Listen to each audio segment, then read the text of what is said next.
Hey guys, today in this video, you're going to watch, I'll call him physics guy, kind of cool guy, who's going to talk about static electricity. So I encourage you to watch this. I think it will help you to get this. As you're taking notes, what I would encourage you to do is to draw a lot of the diagrams of the different rods and things that he's got. Because the thing that you really want to understand is how charges move and behave in both, mostly in what they call insulators, if you don't know that term, you'll learn in a minute, or conductors. I'm going to start with an observation. You've noticed if you pull a piece of tape off a roll, so I take this piece of tape and I release it, and I'm trying to tape something down. This tape has this terrible desire to stick to things. Not the stickiness, but it's attracted to things from some distance. And so this piece of tape is just going to stick itself to me, and it's difficult to get off me because it's attracted to me from some distance. And the reason the tape is attracted to me is this. The tape develops an electric charge when I pull it off the roll. So I pull a piece of tape off a roll, it develops an electric charge, and it turns out it develops a positive electric charge, and the positively charged tape is attracted to me. Now I'm going to ask you a question.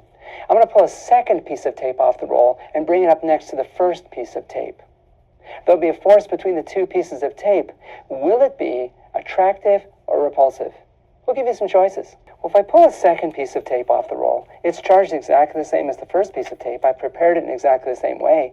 So if I bring the two pieces of tape next to each other, there's a repulsive force between them. They push each other apart.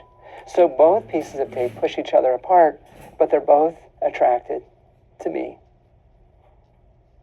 So there's a repulsive force between them, and there's a repulsive force between them because they're both positively charged. And that is one of the crucial pieces of learning about charges. And we start chapter 20 with the review of the properties of electric charges. Now, the way we produce charges, at least initially, is by rubbing things. And there's two different types of charges. If I take this cup and I rub it against this fleece blanket, it develops a positive charge. If I take this PVC pipe, I rub it with a glove, it develops a negative charge. So I have positive, negative, the two charges are opposite, and so the net result is I have a force between the two that is attractive. The force is attractive between the two. But if I take the glove and I rub this rod will develop a positive charge. And so the force between the cup and this rod is repulsive. They push each other apart. And so I have opposite charges attract, like charges repel. That's one of the basic properties of charges. In chapter 20, we'll show you how to make charge diagrams that show where the charges are on objects. And when you transfer charges from one object to another, the charge diagrams will help you explore and explain what's happening. Shall we show you an example? If I take a piece of tape and I pull it off a roll, it's positively charged. But I'm going to take this and put it on this tile. I'll take a second piece of tape and pull it off the roll and put it on top of the first. I'm going to fold over a tab so that I can pull these two pieces of tape apart. Okay, now I'm going to take these two pieces of tape, and they're both positively charged, and I'm going to touch them to remove the charges. And I can remove the charges because I'm a conductor, and I'm connected to ground. And so charges flow through me to the earth. Now I'm going to take these two pieces of tape, and I'm going to pull them apart. And when I pull them apart, there's going to be charging that happens.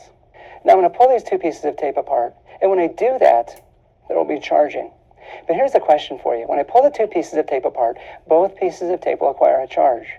Will the force between them be attractive or be repulsive? We'll give you some choices. Now when I pull the two pieces of tape apart, here's what happens. The sticky side ends up positive. And it's doing that by pulling charges off the other piece of tape. So this piece is positively charged. This piece over here is negatively charged. And so the two pieces of tape are attractive. They're pulled toward each other. And we can understand that through the use of a charge diagram. Let's look at pulling the pieces of tape apart again. The piece of tape with the sticky side ends up with a positive charge. So when I pull positive charges off the other tape, it is left with a net negative charge. Net result, the two pieces of tape are attracted to each other. Another principle which we talk about in the chapter is the fact that you have two different types of materials. You have conductors and you have insulators.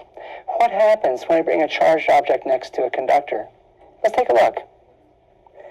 So if I take a piece of tape and pull a piece of tape off the roll, the piece of tape has a positive charge. So the tape is positively charged. Now, the glove is an insulator. Charges won't move on the glove. But this can is made out of metal. That's a conductor. And actually, the liquid inside is the conductor, too. So I have a conducting object brought next to something which is positively charged. Charges inside the can are free to move. What is the direction of the force on the negative charges in the can? We'll give you some choices. Well, of course, the negative charges inside the can are attracted towards the piece of tape. So the negative charges will move towards the tape. Positive charges move away from the tape.